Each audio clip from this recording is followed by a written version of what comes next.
الشيطان الرجيم. بسم الله الرحمن الرحيم. الحمد للہ وکفا السلام علی عبادہ الذین اصطفیٰ۔ امام ابو داود رحمۃ اللہ علیہ نے سیدنا معاذ بن جبل رضی اللہ تعالیٰ عنہ سے اللہ کے رسول صلی اللہ تعالیٰ علیہ وسلم کا ارشاد نقل کیا ہے کہ من کظم غیظا وهو قادر على ان ينفذه دعاه اللہ علی رؤوس الخلائق یوم القیامہ۔ اللہ سبحانہ وتعالیٰ اس شخص کو قیامت کے دن جو غصے پر کنٹرول کر جائے، غصے کو پی جائے، اس صورت میں جبکہ وہ غصے پر عمل درآمد کی قدرت رکھتا ہو، اور ساری مخلوق کے سامنے اللہ قیامت کے دن شخص کو بلائے گا اور یخیرہ اللہ، اور اس کو اختیار دے گا کہ جس من الحور العین ما شاء، جس جنت کی حور عین میں سے جسے چاہے اپنے نکاح کے لیے منتخب کر لے۔ نبی علیہ السلام نے آخرت کی ترغیب دے کر صحابہ کی براہ راست اور امت کی بالواسطہ تربیت کی ہے کہ دنیا میں انسان جب معاشرہ میں رہتا ہے تو معاشرہ میں رہتے ہوئے لوگوں کے ساتھ اس کا برتاؤ لوگوں کی خیر خواہانہ ہونا چاہیے، نفع مند اور نفع بخش اور سود مند ہونا چاہیے، اس کی زبان اور اس کے اعضاء جوارح سے دوسرے محفوظ رہے۔ لہذا اگر کوئی غصہ کر بھی لے، زیادتی کر بھی لے تو برداشت کرے۔ اس لیے آپ نے فرمایا اگر کوئی شخص اس وقت غصے پر کنٹرول کر لے جبکہ اسے اختیار ہو کہ اس غصے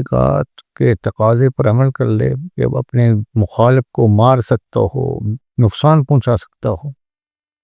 پر یہ پھر بھی اس کو نقصان نہیں پہنچاتا، برداشت کر جاتا ہے، تو اللہ کے ہاں اس کا عمل اتنا معتبر ہوگا کہ جنت میں قیامت کے دن اللہ ساری مخلوق کے سامنے اس کا اعزاز فرمائے گا اور اس کو بطور عنایت کے اس کا نکاح اس کی پسندیدہ حور سے کر دے گا۔ نتیجہ یہ ہوا کہ انسان دنیا میں رہتے ہوئے جہاں تک ہو سکے حد الوسع ہر غصے کی انتہا ندامت پر منتج ہوتی ہے، غصے کی انتہا ندامت پر۔ آدمی جتنا بھی غصہ کر لے اخیر میں کبھی جا کر کہیں نہ کہیں جا کر انتہا ندامت پر، معذرت پر منتج ہوتی ہے۔ تو میاں جب جس بات کا نتیجہ معذرت پر ہی منتج ہو تو ابتداً اسی بات کو پالنا نہیں چاہیے، بڑھانا نہیں چاہیے، بلکہ وہیں پر اس کو برداشت کر لیں۔ چھوٹی چھوٹی بات پر، سڑک پر چلتے ہوئے، گاڑی چلاتے ہوئے، لوگوں سے لیتے دیتے ہوئے، چیزیں خریدتے بیچتے ہوئے، لوگوں کے ساتھ لین دین کرتے ہوئے، چھوٹی چھوٹی بات پر غصہ اور لوگوں کی کڑوی کسیلی برداشت، اور پھر برداشت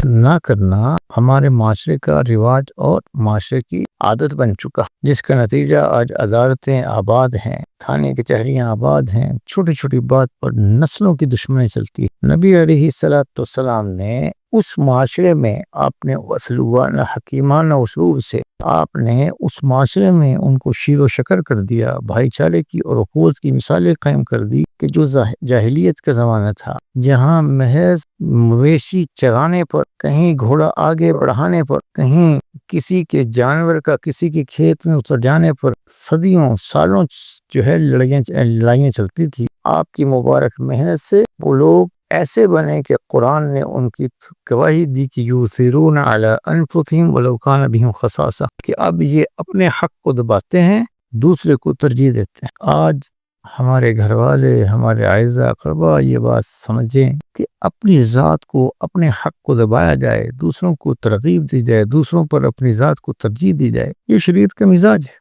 بدقسمتی سے مادہ پرستی کے دور میں ہر شخص اپنے آپ کو اصل سمجھتا ہے، اپنے اعزاء اقربا کو سب سے پہلے میں، پھر میرا گھر، میرے بچے، میری گھر والے، یہ سوچ بنتی ہے۔ یہ مادیت کی سوچ ہے، اسلام کی سوچ نہیں ہے۔ اسلام کی سوچ یؤثرون علی انفسہم ولو کان بہم خصاصہ ہے کہ خود کو، اپنے حق کو دباتے ہیں،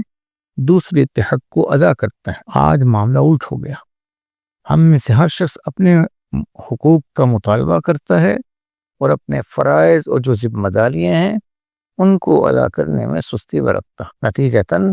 جھگڑے ہیں، فساد ہے، معاشرتی ابتری ہے، سماجی جو ہے بگاڑ اور فساد ہے، یہ سب کے سب بے دینی کی وجہ سے ہے۔ اللہ ہم سب کو اپنی رضا والی زندگی عنایت فرمائے۔ اور اپنی رضا والی زندگی عنایت فرمائے، ہر شر سے اللہ ہماری نسلوں کی حفاظت فرمائے۔